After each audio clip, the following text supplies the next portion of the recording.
people want to be fulfilled. And again, it's like being part of the solution. And this new media is coming out. They have a microphone and a camera or what have you, and they're getting out there in the world and they're speaking truth to power in some ways or another, or just trying to find what the truth is, and also investigate what the answers may be. I know that oceans, we could revisit it again in a year's time, and then 2 years' time, and just keep it sort of evergreen and see what's happening.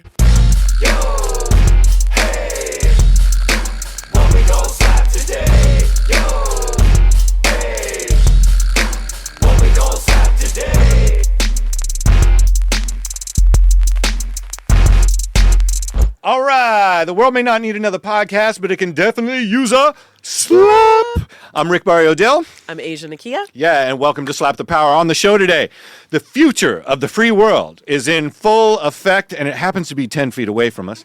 A little later, for the interview and in studio, we have the one and only Rob Holman. He is a fascinating figure in Los Angeles and philanthropic royalty here in Los Angeles. So can't wait to get into it with him. And a little later, Aja's going to test my knowledge of how bad has this batshit crazy world gotten with 2 scams and a slap.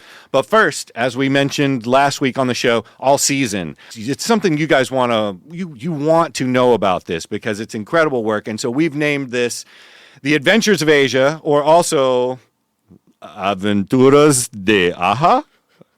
¿Por qué? ¿Está bien?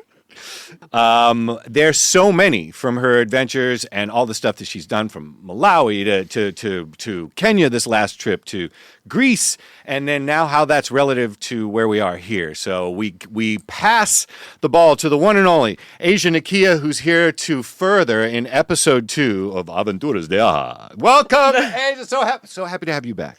Thank you. Yes. It's so good to be back. So good to be back. Yes. So we talked a little bit about it last week, and it's going to be just stories after stories because we could be talking for hours on end. Yeah. But what do you have for us this week? Part 2 of Aja's adventures, Aventuras de Aja. It was really hard to pick one thing. There's just so many stories. But something that has been hitting me lately with elections coming up and just everything we have going on in the office, and, there's one thing that really stuck out to me. And it was the global perspective of this election and what it means to people across the globe. Mm-hmm. I mean, I was asking people in Kenya and Malawi, people in the most remote rural villages, Maasai tribe women and men, what they really thought of this election and what it means to them. So, some people, of course, don't even know who the presidential elects are, which is fascinating too. Sure. But I think, one of the taxi drivers that I had in Kenya was talking about this, and what he said to me was how important this election is for the rest of the world. Mm-hmm. And I think it's easy for us to sort of get into our own, feels about what this is for the United States, which obviously we should. It's the president of our country. Mm-hmm. But I think it's really interesting to think about how this election has so much to do with the rest of the world. Yeah. I mean, not only does every, African president have to come through the United States Congress to be elected. Sure. So that has a big deal for anybody living in Africa or the Caribbean or anywhere. But really what they thought was that this election brought them some hope of having a mixed female president. Mm-hmm. They really had a lot of negative things to say about Trump. Not one person that I met had anything positive to say about Trump. So, when you're in Puerto Rico and he was flipping paper towels to people, that didn't garner any favor across the good land of Puerto Rico? No? Yeah. No, don't worry about it. That's our assistant producer. It's Charlie. He's over there. He's over there hard at work telling us with what I Cammie. need to do. With Cammie. No, but I think this segues well into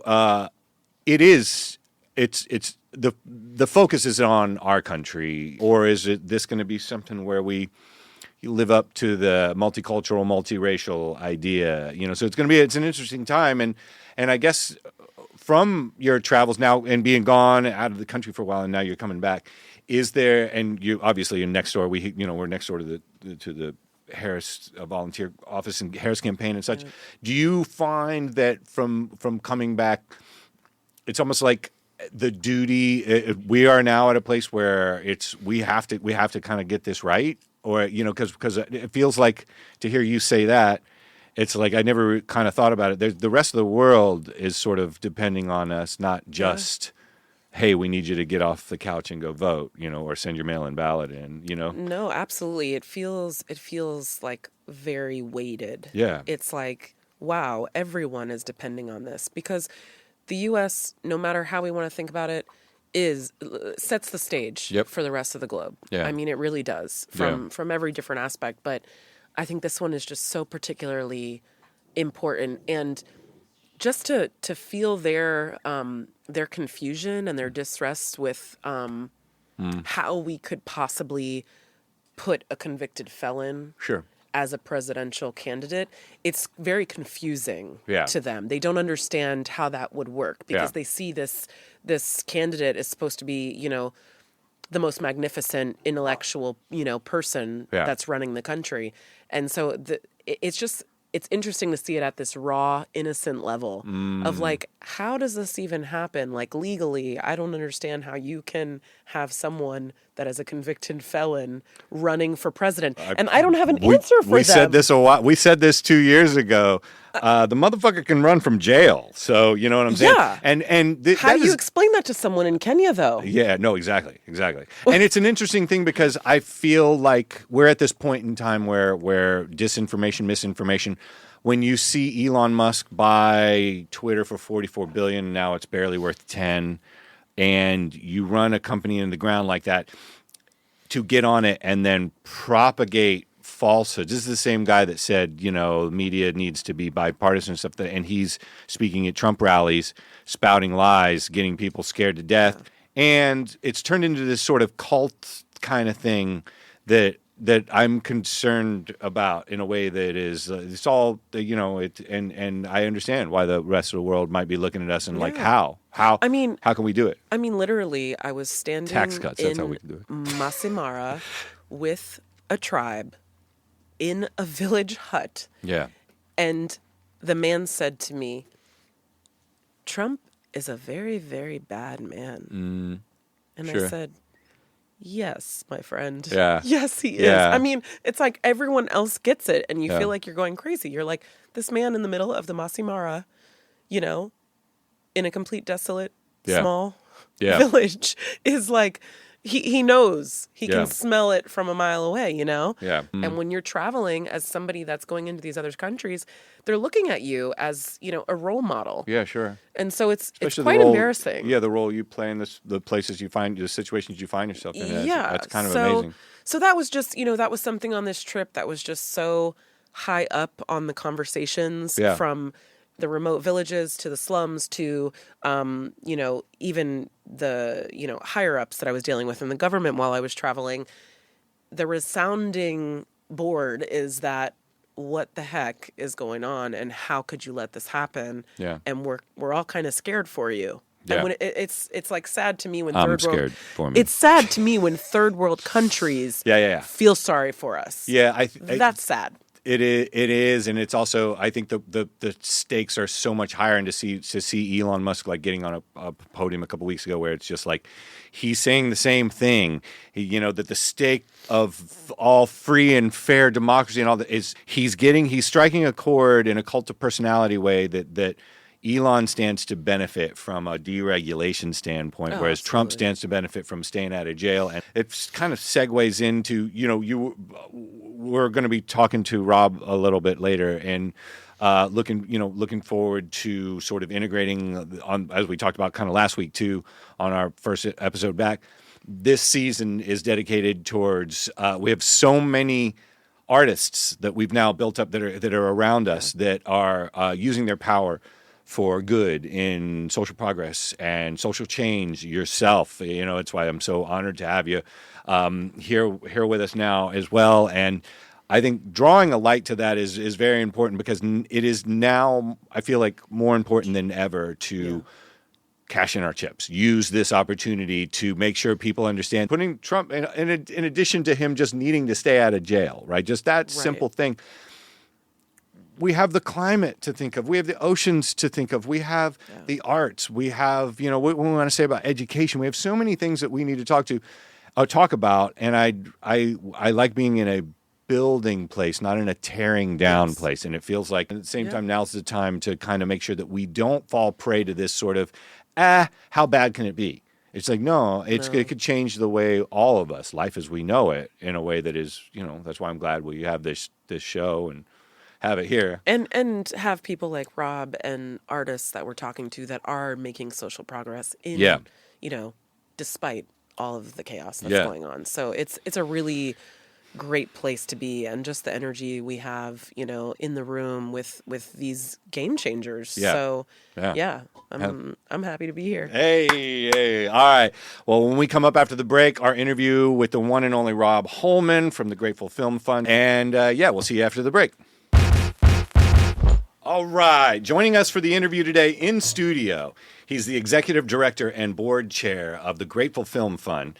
And they're a nonprofit organization dedicated to engaging public awareness for critical environmental and social issues through the power of visual media, which means for Slap the Power, this could not be more perfect. Mr. Rob Holman, thank you so much for coming in and being on the show. Thank you very much for having me. Yes, it is an honor for us because we loosely met through our partner in 360 Pod, John Scheinberg, and what is fascinating to me is you are third generation Angelino. So you're a rare breed. Very rare.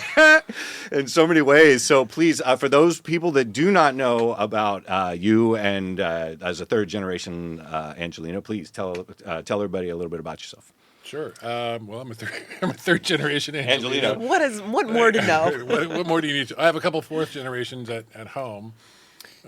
Which is nice, and it is wild to think about how being only a third generation Angelino is such a rarity in this town. But I guess it is. Yeah, it's a new city, right? It's a new community. It really didn't blow up until post World War II. I mean, I'd say even like the 30s, where it's still kind of a pioneer town, which is when my mom's parents came to town. Had a little greeting card company and the Midwest, story. And then my dad's parents came here in the 40s. They actually lived at Park La Brea, when it was a little, housing community, government housing community. Granddad was in the FBI, which is interesting. But when this town was starting, everything was new. The arts were new. The Music Center wasn't around until the 60s. Los Angeles County Museum of Art wasn't around, really. Yeah. It was part of the Science and History Museum. So they had, young boosters to support the arts, and my grandparents were a couple of them, and they, gave a little bit of money back in the day, but they went to the performances and went to the museum, and they instilled that philosophy into me to be a supporter of the arts, and it stuck with me for a long time. I went to a liberal arts college, not here, but in Vermont, so that was interesting. Got out of LA for a little while, lived in New York for a little while, and then came back here. And my wife is actually a third generation as well, which is, even more, right? Yeah. So, well, for a lot of people that don't know, I'm so excited about this interview for so many levels. But bringing and your lineage being a part of bringing this sort of, I love Los Angeles because being a musician, getting to travel all over the world, you have a kind of a unique sense of culture. LA has a sense of culture in that it is earth culture to me. It's like, it feels like earth to me. Yeah. And you have a line on it with just what your parents, your grandparents with the Los Angeles Music Center, which that in and of itself is just being part of that, bringing that to this city is something that as a musician, so thankful and so appreciative that we have that here. Or LACMA, which is, it's like, don't sleep. It's, 3 blocks that way and people sleep on LACMA. It's a great cultural part of Los Angeles that represents this earth thing. And so we were talking offline before we started recording, but I can't wait to get into it about they're living through a time in Los Angeles when culture was leading it, and it felt like it was very. There was a lot of fight for virtuous type of art and things like that. Is that being around that? Is that what sort of drove you to be? And the Grateful Film Fund and the work it does is amazing on these types of social progress forward type films. But is that what pulled you in? Was just being around that kind of inspiration? Yeah, I'd say my peers, my friends, we're all frustrated artists or artists, in our own right. But we've, it's an industry town, right? So you're very close to it. I mean, I drove through Laurel Canyon getting over here, and I mean, you could just feel the vibes, and that as it was. And actually, I got a haircut yesterday, and apparently, looks good, by the way. Oh, thank you very much. YouTube.com/Slap the Power. You can see it if you're listening to this right now. It just got, it's got the drip, as the kids say. Yes, Rob's in here. The person who gave me the haircut, we were talking about, going to New York actually tomorrow morning, and Grateful Film Fund and some other artists, some other projects, art-related projects, which are nice. But she said, "Oh yeah, my dad was in a band." I was like, "Oh, okay." It's like, what band? She said, "Well, it's the Beach Boys." And I'm like, "Oh yeah, I think I've heard of those guys." Never heard of them. And we just started talking about it, and I had no idea. And we were talking about Laurel Canyon and everything. Yeah. So it's sort of it's hard not to be effective, effective in a positive sense by the art world here, and whatever it is, visual media or performing arts or what have you. And it's nice. So we grew up around that, and I'd say doubly so with going to a liberal arts college, and a friend of mine who's been a film producer for 30 plus years. We've been talking about working together forever, and it wasn't until a couple of years ago that they were working on this film. Who Are the Marcuses? And he asked to interview me as a nonprofit professional, which I said sure, and we did it. And apparently, I am in the beginning at the end of this film, which is a great film. And he said, this is the first time, and we're working on these documentaries, and I feel really good doing this. And he's done Killer Inside Me and American Psycho, and so art films, if you will, but not necessarily feel good films, or I call them feel bad. Yeah. And he said, "Yeah, I'm feeling good." I'm like, "Yeah, you're doing feel good films, these documentaries." And a couple other projects were coming around the corner. He said, "Could we create a nonprofit film fund?" And I said, "Yeah, absolutely," which we did at the end of 22. We've completed 3 and about 12 in different stages of pre-production or what have you. But the other interesting thing that came about was they were working on a film. They've been working on this film on the fentanyl crisis and how it's been affecting kids. And they got a nice grant in for this, but the grant maker, as a foundation, couldn't just give it to the producers. They had to process it through a nonprofit. And they said, "Could we be a fiscal sponsor?" And I said, "Yes, of course." And what we did was, which is kind of part of our ethos in a way, Grateful. Yeah. When you're a fiscal sponsor, you charge anywhere 5 to 12%, depending on what you could provide, legal services, all that kind of stuff, which we don't do. And I said, "Look, why don't we do 3%?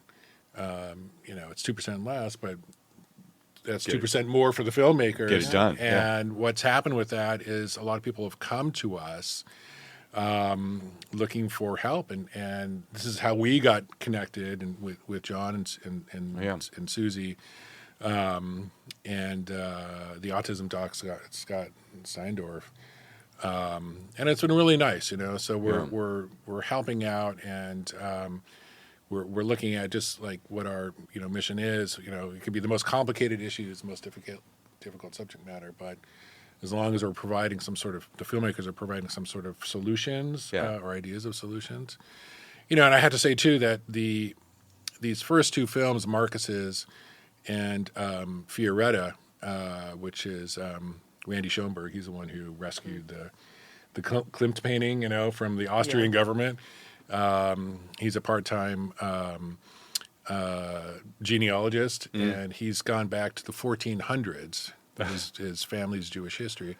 and he found a tombstone in, I mean, kind of a spoiler alert, but found a tombstone Spoiler in the Jewish ghetto in Venice, Italy. Wow. And those two films are really, I mean, today is October 7th, so we got to that, which is just amazing. But you watch those now, and they have a different feel to them. And I'd say, the different feel is, looking at humanity, basically. Mm-hmm. And, what does it mean? And everybody has rights and history, and, and they should all be, reflected and cared for and protected. But when you see something like this, pre-October 7 lens and then post, it hits differently, as I say. But I'd say importantly, and much more profoundly. So, here we are, and another project that we're working on is this Oceans documentary. Well, that's what I was going to say. For those that don't know, there's a heavy slate of amazing projects that are on gratefulfund.org, which you can go and check out, like gratefulfund.org. We'll have the link in our show notes as well. But there's everything from the last orange grove, right, that you told me about. That's an amazing story on there, to what you just told about that. We don't want to spoil the spoiler alert again, but there are a lot of, when we were thinking of the conceit of not only of our show, but of just Slap Studios in general. It was that it felt like some of the problems that are out there, like you said, some of them can be so big that it's paralyzing, or we can just be at a place where it just feels like we have no agency or power in them. But whether it takes a combination of government or science and innovation, or just a bunch of badass people who get together and say, we're going to get this done, or a combination of all three, we wanted to be sort of at a place where we could help in any way kind of connect dots, because I learned nothing works in a band until you get a bus that works right. Right? Nothing. And all on tour until you have a complete bus that works, and that includes the bus driver. So it's it takes a village, and I think of things like this. What's great, if you go to the Grateful Film slate, one of the reasons that we also got together was Slap the Power last season and the season before. For those listeners know, we've done several episodes with the great Keith Wolf, and Keith we had discussed a project, because Keith is a award-winning documentarian filmmaker. Make sure to check it out. Slap the Power. You can see any of that stuff where we're going with Dr. Keith Wolf. But there was a project called Oceans that we had looked at, and we were like, this is amazing. And this is how I love where we are energetically, and even in this room, because sometimes I think when you put the right people out, and then you're like, I don't know how this is going to happen, if the people show up. And in some ways, like, I feel like you kind of showed up into our orbit in a way that we showed up into yours. Yeah. Amplifying agency, things like that. That's stuff that we're good at, and there's a whole world of things that a documentarian filmmaker trying to attack climate change, but through a 7-part, docuseries on the oceans, who's done all this homework, has got all the receipts of everywhere around the world. You can try and sort of put into a capsule of this problem that seems so big, but you can take it in bite parts. And I mean, the nice thing about this is that it's all happened and continues to happen organically. I mean, just from the interview, the work, and now probably, I mean, that's, going back to the grandparents for a minute. I mean, just instilling those values, and then me moving forward in life and wanting to be of help. Keep running with that. With why wouldn't nonprofits and the kids are touched by that too. Like this last orange grove, I'm trying to save this last orange grove, and hey Dad, have you saved the last orange grove yet? Tell people about this real quick. Yeah, we got so the last orange grove without ruining it, but you can. No. It's there's this guy, Lindley Bothwell. He had this ranch in the valley. San Fernando Valley was one of the top producers of agriculture in the nation, which is hard to believe. I mean, you drive again, over the hill, and you look up go to Mulholland, and you stare out now, and it's it's the urban sprawl, right? Yes, and Circus Liquor. Yeah, I know, Circus Liquor. I mean, just box after box. Yeah. And it's interesting because Chinatown, Robert Towne, when he wrote the original script, he wanted Jake and Evelyn to get away at the end, and apparently the last scene was supposed to be Jake and Evelyn skipping town, and driving through Mulholland. And they follow the car, and then the camera pans back to the valley, and it's all orange groves. It's all, and then he wanted to do a time lapse, into what it is today. So like, bleh. But of course, Polanski said, this is a noir film, so somebody has to die, and that's what happened in the film, of course. And that's what it is. And this is really kind of the last chapter of that saga because, it was based in reality. They saw the valley as a great place to sell homes and buy out the farmers. So Bothwell had a 126 acre ranch, and he sold off pieces over time. He had an incredible car collection too. It's an apocryphal tale, but apparently Walt Disney showed up there one day and because he heard about it was a small town, and so they all kind of knew each other, and he had a train, like an actual train, Lindley Bothwell, on his ranch, on tracks, steam engine, everything. And Walt said, I want a train too, and put one in his house over in Homey Hills. And now we know where Michael Jackson got it from. Yeah, okay, there we go. Well, yeah. and if it wasn't for Lindley, and then 1, 2, 3. 1, 2, 3. We see the train of events. Yeah. See what she did there, ladies. That's why she's got the corner office. Anyway, it got whittled down to 14 acres. It was a working citrus orchard. Sunkist would go there once annually, harvest the oranges.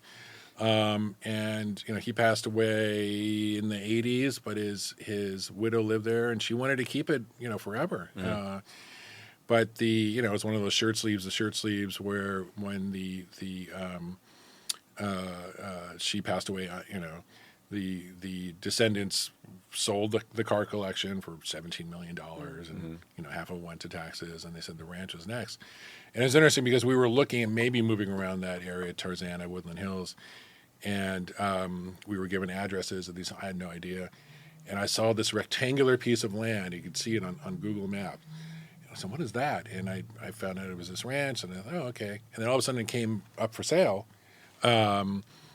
And I thought a foundation to save it, but they said no. But we were very close to. We created a nonprofit, and we had this plan with Henry Stern, who's Daniel Stern's son, who's a state senator, and it was going to happen.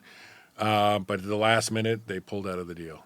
We were left in the lurch. So now they sold it to these developers, and they want to turn it into 21 luxury homes and cut down 1,400 trees.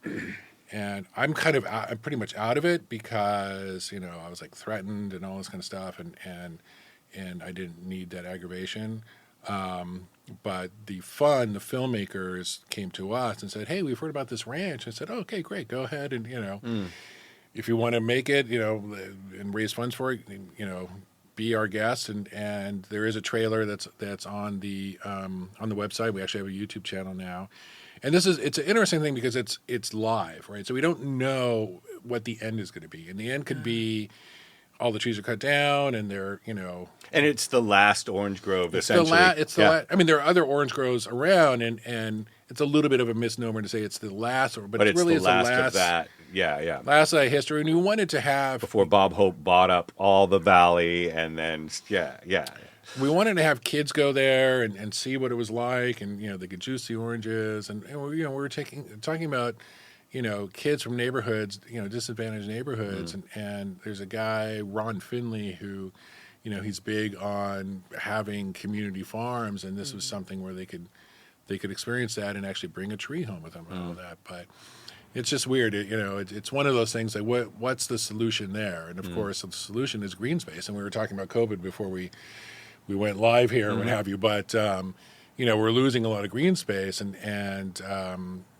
Governor Newsom wants to save an additional 1 million acres, and we thought, well, here's 14. Yeah. But and Woodland Hills is one of the hottest places in the world, and we're losing these trees, and that the canopy and the shade and the cooling, and one tree equals 1 ton of carbon capture a year, and all this. So it's another fascinating one. I mean, there's a lot of these on our slate that are really cool. That's a good segue though, because like we generally love hitting on stories with climate. That's what led us to Dr. Keith Wolf and everything. And what's fascinating to me is if you also have oceans, but then we were talking about COVID and how at that point in time when everything shut down and the tankers weren't there and the ocean got to clear out, that you could smell the ocean from Hollywood, and you could, because from the valley and the valley and everything, which the earth responds so fast, and it's inspiring in a way, because you realize, okay, that we can do things to help sort of mitigate, some of this. But I'm curious, because I want to get to oceans before we run out of time, and kind of dive into that a little bit. But what's your take on who killed the automotive industry? If it's because I'm thinking about that breath of ocean coming across, and you were talking to your daughter about it, and how they're like, what's that smell? And it's like, oh, that's the ocean and the smell in the valley. But there was a time, as a guy I'm Floridian by birth, but Californian now, is Los Angeles my favorite city. There was a time when I realized, oh wow, it was really just the car industry and the tire industry that kept this out of this otherwise beautifully, culturally just killer town that somehow should have had some of the best public transportation in the world. It did. It had the best public transportation in the world. It had the largest trolley system. Yeah. In the electric trolley system in the world. And it's interesting, a few years ago I was surprised. I was having dinner with my dad, who grew up, here as a kid.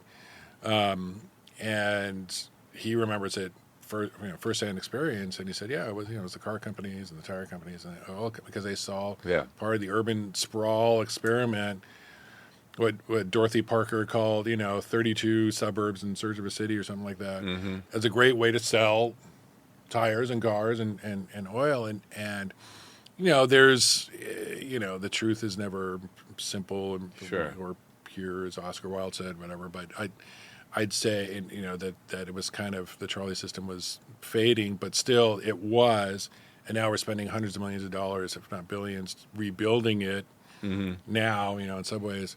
But the after effect of shutting it down and then selling these cars, they call it ethylene or something like that, or ethyl gas, which is leaded gas, basically. And you saw, for the first time, the smog alerts, like people were just getting hit hard, by this, and it was just a dirty experiment, which we're still paying for, trying to figure out, paying for and figure out today. So, just going back to the ranch for a second, what was fascinating is I heard stories about, how they used to pollinate the trees was with bees. And they would have the beehives there, and they would save water by planting mustard seed around the base. So all of this organic farming, all of this stuff as a way to cure and bring back what's going on is possible. I'm worried about the PFAS stuff that we're hearing about now, and all the the DDT that they were dumping into the ocean, but. We could bemoan, all the terrible things that have happened, but I'd say with something like the Oceans docuseries, we're looking at what the solutions are, right? Yeah. How we could fix, what's already happened, and full disclosure, Oceans is a documentary where, in combination with Keith Wolf and SLAP and SFO and Grateful Film Fund, trying to bring this very, very important docuseries together, which is kind of how the oceans is really you would even know more, but just so people that don't know, it's full disclaimer, we're partnering on this in a way that is again inspiring, because we're learning by just being part of it. Yeah. And it's 7 episodes to cover the 7 seas, if you will, and the different regions, the ocean and sea region. So it's an international docuseries, going to these different locations and seeing what people are doing within these regions in particular, and then globally to heal the oceans, basically, and to set them on the right track. And I think it's great that it's very solutionary, because a lot of the conversations around climate are very doom and gloom, which they are in a lot of ways. But if we can break it down into these understandable, little snippets where we're like, wow, we can see some hope. Like what you said with COVID, we did see the ocean come back. Yeah. We saw biodiversity. We saw mangroves coming back. We saw Full-on reefs growing. come back. Well, in Yeah. Venice, Italy, we were talking about Venice, Italy a little bit before, but Oh. you know, the fish coming back into the canal, Into the with canal. the water getting clear, and some I don't know In if it Venice. was Just you have Yeah. this like fake visual. news with the dolphins, you know, Yeah, yeah. kind of swimming around. It in was there like and- this visual of like dolphins jumping and people opening their windows and like singing in Italy again. I mean, But it was Yeah, true. I but mean, but it was actually- true. yeah. Is It it- was happening. The So earth, the earth and speaking, and oceans is that. And what's great, what I also love about when you look at everything and what we learned, and we can do little things. Combination. We were talking about this offline too, but combination between. It's going to be all things, all kitchen sink. It's innovations.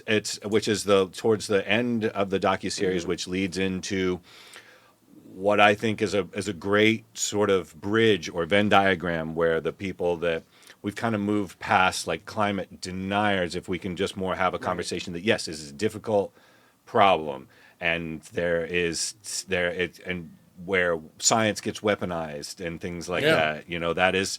That is problematic for ultimately what is of gain that we're trying to get as a planet together. So the innovations, and I think human innovations are going to be. We talked about it on the last time we had Keith on the show, and we were actually interviewing his kids he's got another podcast with the kids. It's amazing that they're learning about. They're basically spreading the word as the youngest Gen Alpha climate generation and everything. But These Gen Alpha kids, I got to tell you, watch out. Yeah. because, they give me hope. they are That's for pissed, sure. and they're 'Cause they're mad. We driven. were They're watching driven. something about the seas rising and all that kind of stuff, and this is when my son Eugene, who's 17, but I think he was like 8 or 9, and we were watching this. It was before his sister showed up. Yeah. With a furious anger, but we were watching this thing, and he looks at us. It's because of you two that this. We're like, whoa, we were not, we didn't start this, situation. But he was, and they're But we ratcheting need it that. up. We need that fire. Hey, it's time, and I think that's where the innovations part. The Venn diagram I was sort of referring to is a conversation where we can have there's private market solutions Right. that are there, and I think ingenuity, these kids in I think they're out of Denmark or something, but they've been basically deplastifying the giant plastic patch, and they've been killing it for like the last 3 years and turning that plastic into everything from like roads to like whatever could be done, whatever to can be get it done done. with it. Yeah. I mean, this is why new media is fantastic. And, Yeah. and I'd say traditional media, they're suffering and what have you. I'm like, great, because as you were saying, so much doom and gloom, and they just have gotten stuck in this for too long of a time, traditional media, about, this sells. Like, people want to watch the doom and gloom. Yeah. And, it's even, now with the streamers that they're actually getting some blowback on their content. The murderer next door, all this kind of stuff. That sure, it's kind of hate watching or something like that, but people want to be fulfilled. And again, it's like being part of the solution. And this new media is coming out and saying forget about traditional media, also because they want to sell ad space and what have you. The new media is coming out, and they have a microphone and a camera or what have you, and they're getting out there in the world, and they're speaking truth to power in some ways or another, or just trying to find what the truth is, and also investigate what the answers may be. And this is definitely part of that. And I'd say, I know that oceans, we're gonna we could revisit it again in a year's time, and then 2 years' time, and just keep it sort of evergreen and see what's happening. And that's what I feel like. What's nice about the innovations, when the project ends off on innovations, where that's really just the start of what is a continual conversation. And again, this is another reason why we have a show.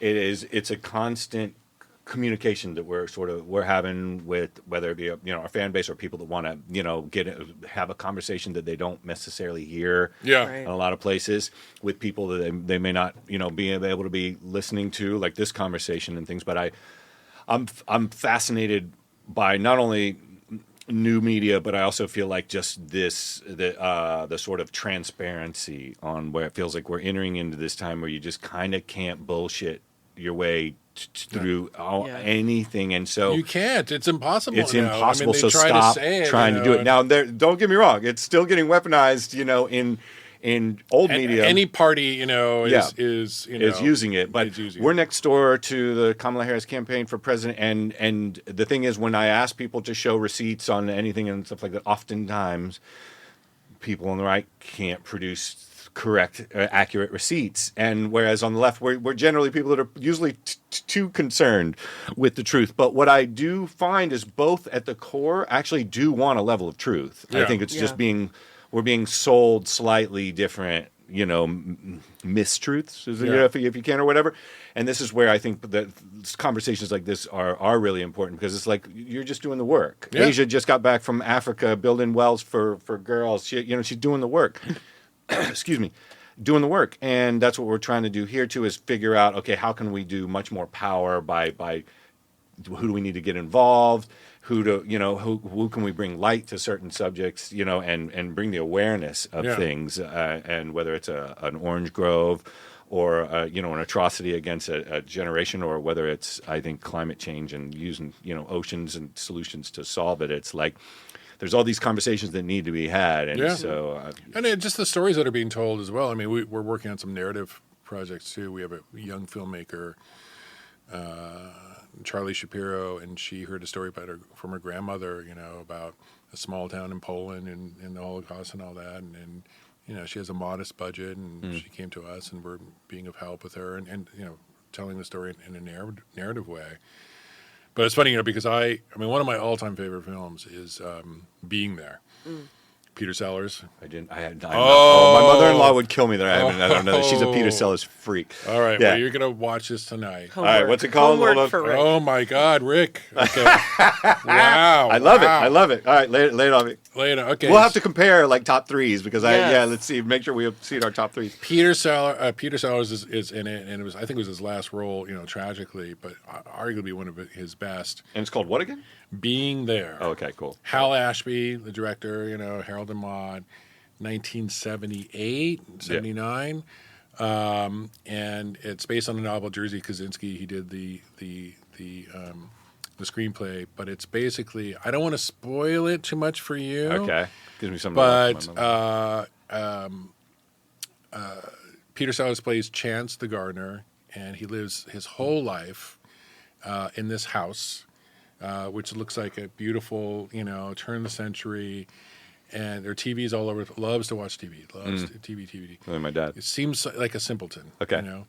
And European what people. happens is the old man dies, and Peter Sellers is forced out of the house, and it's Washington, D.C., and just by chance, he gets sort of adopted. He's in his 50s, but just by chance, he gets adopted basically by this, you know, power broker dude whose house they use the Vanderbilt estate in Tennessee? in North Carolina, Asheville. Oh, Asheville. Which Wow. got hit. Yeah. So, you know, talking about climate change. Yeah.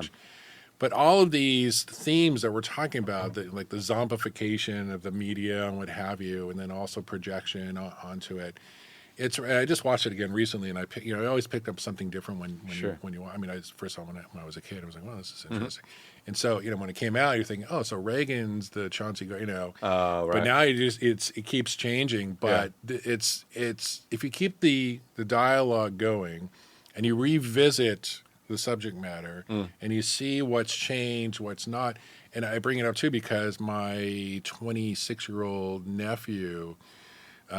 We were having dinner together, and I said, you know, he wasn't feeling well. I said, well, go home and watch Being There. You know? And he came back, and he just like he came back with like, oh my God, this is just like so current, you know, and so relevant. And you know, it's a 40-year-old movie now. And I said, great. Well, first of all, I was like, well, you get it. Okay, cool. You know, Yeah. it's That is smart. cool. I'm like that with American President or anything Aaron Sorkin's written. I'm pretty much there for it. Yeah, well, and the president comes in, and you know, he's kind of a, you know, ding dong, but they think that this Chauncey Gardner guy is brilliant because he talks about, like, you know, in the winter we lose, you know, but in the spring the gardens come back, and they all think, you know, people, you know, he goes on a Johnny Carson style show and like, God, his metaphors are just brilliant. You know, right, this right. guy's just like talking about gardening basically. So. Yeah.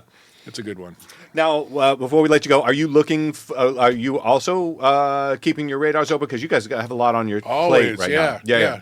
So, how can people get a hold of you? Granted, you to the extent that you want to be gotten a hold of. Gratefulfund.org. There's a contact us there. And again, we're basically the providers. We it's an interactive relationship, and we just help raise funds through a nonprofit arena. And the nice thing too about these filmmakers is that they could go to their for-profit, investors or what have you, but the nonprofit is just to add on. Yeah. But the really nice thing is that somebody could just make a donation to the project, and the filmmaker doesn't have to worry about, this is an investment. I have to give them their principal back plus points. And if they give enough funding for the project, a donor, they could be listed as an executive producer, co-executive. That title is up to the filmmaker, but it's a real feel good for the donor as well, because they could help support a project. They don't have to feel like, oh, okay, I'm making an investment, and when am I going to get my money back? Sure. The payback, if you will. I mean, several. One is you get a letter from us saying thank you very much for your tax deductible donation. They give it to their accountant, and it helps, with their tax liabilities. The other is that you are being part of a thing, and that's hopefully helping the society at large. The community, the environment. Yeah. The civil discourse that's happening. Bipartisanship, which it's like, well, can we do this again? I mean, not just locally, but internationally too. I mean, was it Thomas Friedman who wrote that book? The Earth is flat. Yeah. And basically, like, everything's leveled out. So nobody's really like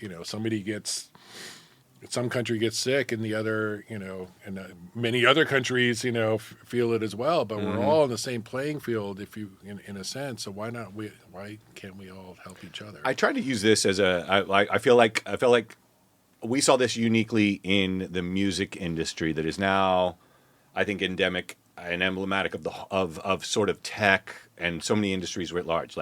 Like now, where AI is flattening out everything from paralegals to accounting. And what I felt about music was when it wasn't just that Napster, it was that it was so easy to send copyrighted information, digital copyrighted information through an email, right? Because the size of it got so small. Yeah. And then it's just because we've gotten better at moving larger blocks of data, it's just slowly coming for the streaming and the movie industry and stuff like that. And that's why I feel like, again, agency, people, creators, that's what we try to augment here. That's what we try to water here, because there is an element of that I feel like is part of being the solution. Like you said, part of the solution. And man, a big thanks. I speak for all Angelinos and everything. I mean, you're coming from your family and everything, being helpful, part of being responsible for the Los Angeles Music Center, LACMA, and now all the work you do with the Grateful Film Fund and helping artists move stories like we've been talking about today. It is a privilege and an honor to be working with you, and I look forward to kind of talking more and more and more, and judge us by our receipts, right? We just keep putting up the work. Just judge us by what we do, right? Well, thanks for having me on. I mean, it's just really awesome, and I'm humbled and honored as always in making these connections. And let's. What did John Lewis say? Make good trouble.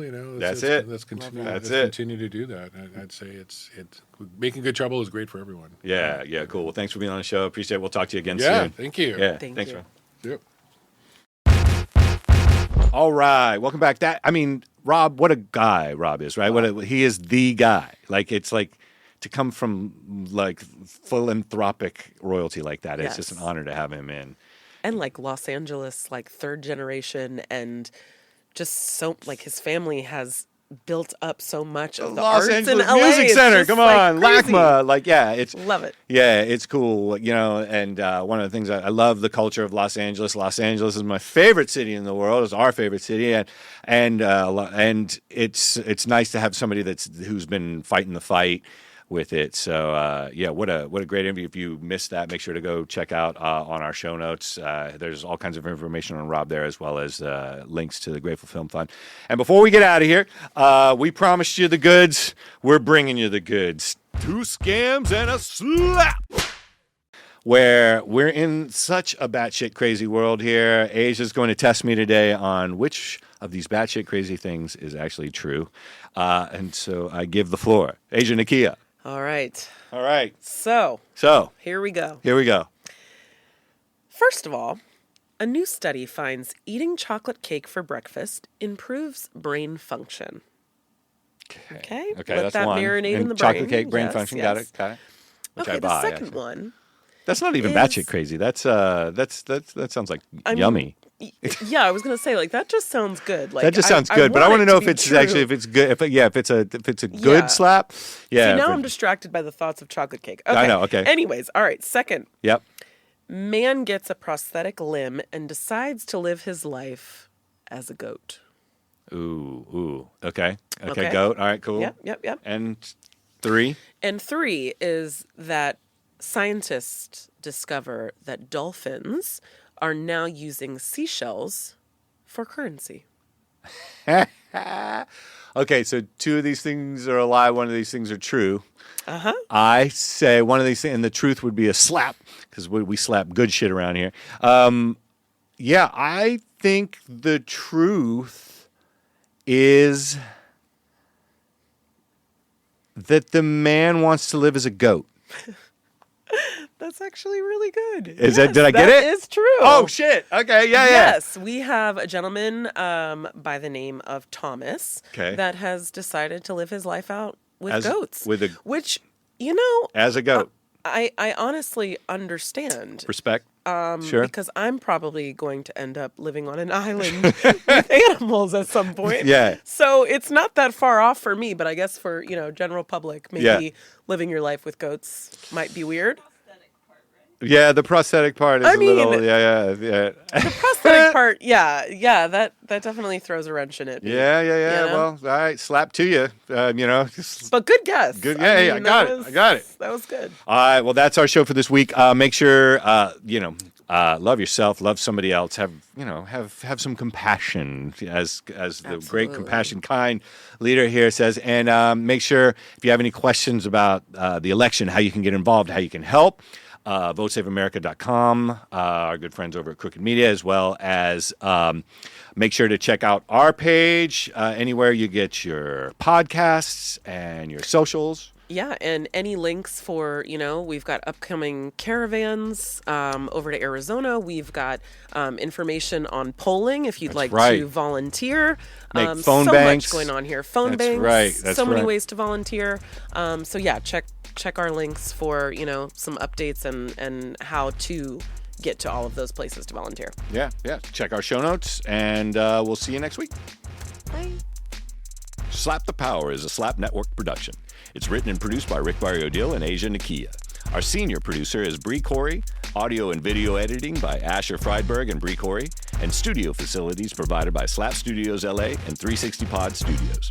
If you're into online power scrolling like we are, don't forget to follow Slap the Power on Instagram, Twitter, TikTok, YouTube, and probably Pinterest soon for access to full episodes, bonus content, and more. And if you're as full of hot takes and crazy ideas as we are, please think about dropping us a review to help boost this episode, and you can help blow up the group chat by sharing with friends, family, or random shit posters on the internet you want in on the conversation. And if you're interested in being a guest on the show, please email info@slapthepower.com.